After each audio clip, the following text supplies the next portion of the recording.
우리가 구약 성경 전체를 놓고 보면 중요한 패턴이 있습니다.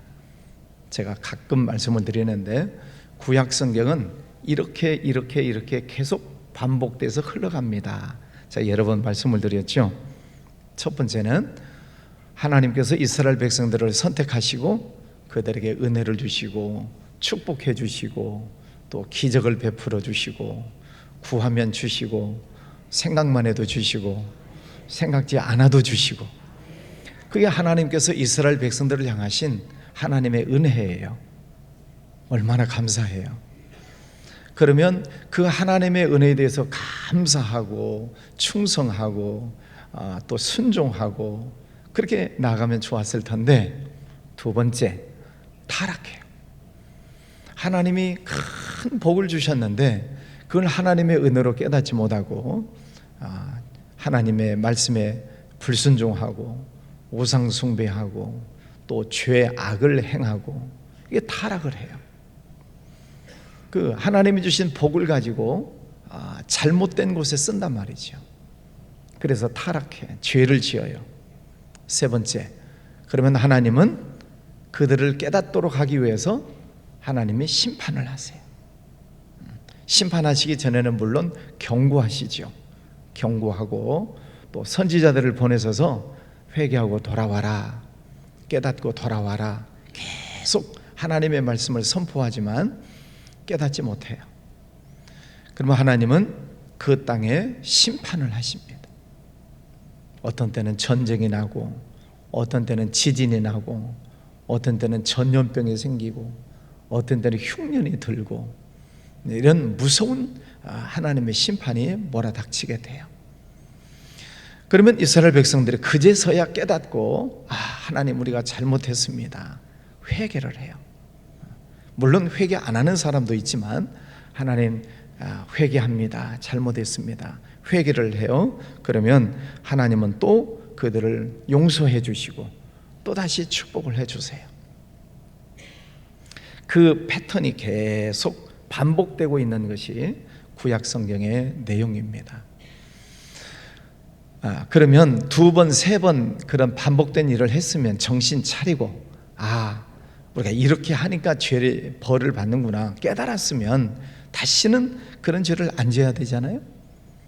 근데 시간이 흘러가면 또 잊어버리고 또 죄를 짓고, 그러다가 망하는 게 구약 성경의 내용이에요. 오늘 1절 말씀도 보면 도움을 구하러 애굽으로 내려가는 자들은 화 있을 것이다.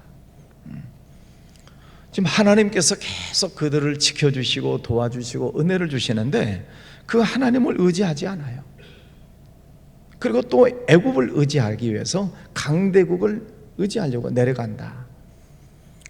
저 애굽을 보니까 말도 많고 병거도 많고 마병도 많고 군사력이 강하고 또 먹고 살기가 좋고, 그러다 보니까 그 애굽을 자꾸 의지하려고 내려가는 이스라엘 백성들의 모습을 보고 있습니다. 그들을 향해서 하나님이 또 경고하시잖아요. 너희들 그러다가 화 있을 것이다. 애굽은 사람이요 신이 아니며 그들의 말들은 육체요 영이 아니라 여호와께서 그의 손을 펴시면 돕는 자도 넘어지며 도움을 받는 자도 엎드러지게 되고 멸망한다. 사람을 의지하지 말라 하는 것입니다. 또 그들이 누리고 있는 어떤 군사력, 경제력 이런 것들을 의지하지 말아라. 그런 것들은 다 엎드러지고 무너지는 것들이 된다는 것입니다. 우리가 사람이 힘들고 어려운 일을 만나면 사람을 찾아가고 의지하려고 하는 마음들이 있습니다. 나보다도 힘이 있는 사람, 나보다도 좀 더 잘 사는 사람, 또 강한 사람을 가서 의지하고 도움을 받으려고 하는 것이 인지상정이죠. 어려움을 당하면 누군가에게 부탁하려고 해요. 그런데 하나님께서는 그들을 의지하지 말아라. 그들은 다 육체 사람이다. 사람의 가치를 셈할 가치가 어디 있느냐? 인간의 가치는 코에 호흡밖에는 있지 않는 것 아니냐? 하나님 말씀하시잖아요. 하나님을 의지해라 라고 말씀을 하십니다. 하나님을 의지하는 것은 예배에 열심히 참석하는 것이고, 또 말씀을 읽고 기도하고 찬송하고, 또 하나님이 주신 재능을 가지고 열심히 봉사하고 전도하고 선교하고, 그게 하나님을 의지하는 길이죠. 하나님은 그렇게 하라는 것입니다. 세상 것 의지하지 말고. 4절에 여호와께서 이같이 내게 이르시되 큰 사자나 젊은 사자가 자기의 먹이를 움키고 으르렁거릴 때 그것을 치려고 여러 목자를 불러갔다 할지라도 그것이 그들의 소리로 말미암아 놀라지 아니할 것이요 그들의 떠들므로 말미암아 굴복하지 아니할 것이라. 이와 같이 나 만군의 여호와가 강림하여 시온산과 그 언덕에서 싸울 것이라. 하나님께서 대적자들을 물리쳐 주시겠다. 이스라엘, 너희들은 약소 민족, 또 작은 민족이지만은 강대국이 왔을 때 하나님께서 물리쳐 주실 것이다. 그러므로 너희들은 하나님을 의지해라. 하나님을. 그러면 하나님께서 그들을 멸망시키시고, 또 새가 날개치며 새끼를 보호함 같이 하나님께서 너희들을 보호하시고 지켜주시겠다 약속을 하십니다. 마태복음에서 보면은 어미달기 병아리를 모음같이 내가 너희를 모으려 한 적이 몇 번이더냐 예수님께서 말씀하시죠. 자, 어미달기 병아리를 몰고 다녀요. 한 열 몇 마리 병아리를 몰고 다닙니다. 그러다가 강아지가 왈왈 하고 달려들면 어미달기 날개를 퍽 이렇게 펼쳐요. 그래가지고 그 병아리들을 날개 속으로 다 품습니다. 그거 보신 분 한번 손 들어보세요. 손 드신 분들은 촌사람들. 저도 촌사람. 그 장면을 보면은 참 그 말 못하는 짐승이라고 얘기를 하지만은 그 자기 새끼를 보호하는 그 보호 모성애가 얼마나 진한지 모릅니다. 달기라고 하는 존재가 얼마나 연약합니까?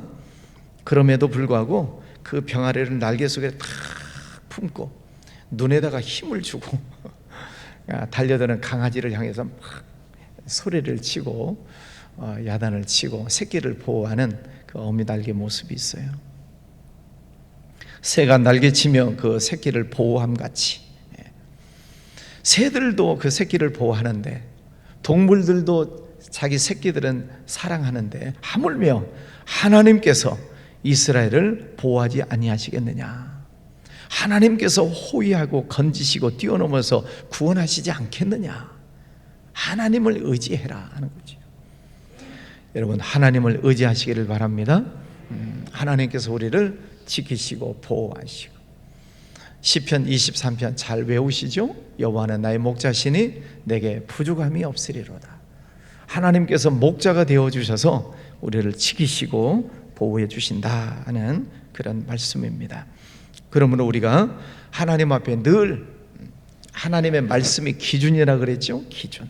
늘 기준을 봐야 잘못 갔다가도 빨리 찾아오고 잘못된 길로 갔다가 다시 돌아오죠. 그 기준. 마치 바다에 등대불빛이 있으므로 항해하는 배들이 그 등대불을 보고 항구에 돌아오는 것처럼 늘 하나님의 말씀을 보고 듣고 그 삶으로 돌아와야 하나님과 동행하는 삶을 살게 되죠. 그러면 우리가 하나님 앞에 돌아갈 때 어떻게 돌아가야 되는가? 7절, 너희가 자기 손으로 만들어 범죄한 은 우상 금 우상을 그날에는 각 사람이 던져버릴 것이며, 우상 숭배했던 것을 던져라. 세상 것 의지했던 것들을 다 내려놓아라. 사람들이 권력을 의지하려고 합니다. 또 돈을 의지하려고 합니다. 그는 물론 필요한 것이지만 그것을 의지하지는 말아라 하는 것입니다. 그것을 다 내려놓고 그리고 하나님에게로 와라. 또 8절 말씀에 보면 하나님에게로 돌아오면 아수르는 칼에 엎드려질 것이나 사람의 칼로 말미암음이 아니겠고 하나님께서 그 아수르 강대국들을 물리치시겠다.